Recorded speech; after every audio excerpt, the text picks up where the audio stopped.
that was huge. Obviously, wasn't ideal if Rory hitting the bunker off the tee, but I'm like, fairway bunkers for me are not like, they're a strong part of my game, and I'm pretty confident about them. So I knew once I had a decent lie, like I knew once I seen the ball bounce and then what didn't go, that I knew I was going to have a swing and shot at it. And 140 to the pin. Just a wedge, hit a lovely shot in, just left of it. Probably not really where I was aiming, pulled it a little bit, but took Rory to go and hold that. But that kind of freed us up a little bit for the last couple of holes. But then I hit a poor tee shot on 17. But wind was kind of slightly out of left on 17 today, and I just couldn't get myself to start to go into the water, because there's all sorts of trouble over there, gators and everything. And we knew, in my head, I thought if I miss the green right, Rory's a good chipper, we'll get it up and down, and we can birdie the last to win. That's what I was thinking. We didn't obviously get it up and down, but we birdied the last to get into the playoff, and then we were fortunate to go on and win in the playoff. Rory, the fun.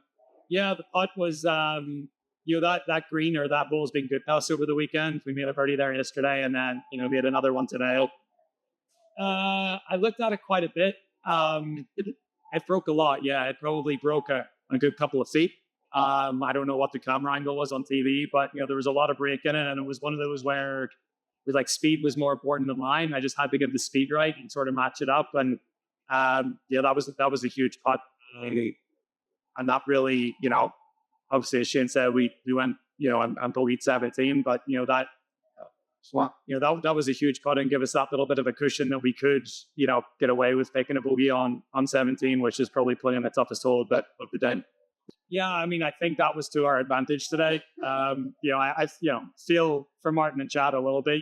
They played an unbelievable round of golf. To shoot 63 in those conditions out there in foursomes is super impressive. So, yeah, to be sitting around and not really knowing, they might be in a playoff, they might not be. And then I'm sure they obviously had time to warm up and everything, but it's different than us just coming straight back, off the golf course, and straight back into it. So I think because of that, we probably had a little bit of an advantage on the playoff over.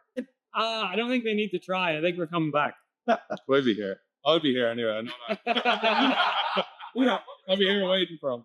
I think I've gone through a little bit over the last couple of months. There are a few tournaments where I've struggled on the greens a little bit. I changed my putter this week. Feels really good, but I'm just not trusting it as well as I would like. I missed a couple of short putts that kind of gets me down a little bit, but Rory's there to back me up this week, and he was a great teammate, and he made me believe in myself, and it was good to have him there to do that. So I think as well it takes the pressure off. I hit a per tee shot on 16, for example, today, and then knowing that Shane could go ahead and get a great second shot and sort of, not make the tee shot. We also know we're out there trying our hardest, and we know we're not trying to hit bad shots, and we don't say sorry, and we get on with it and do our best and see how it leaves a lean back.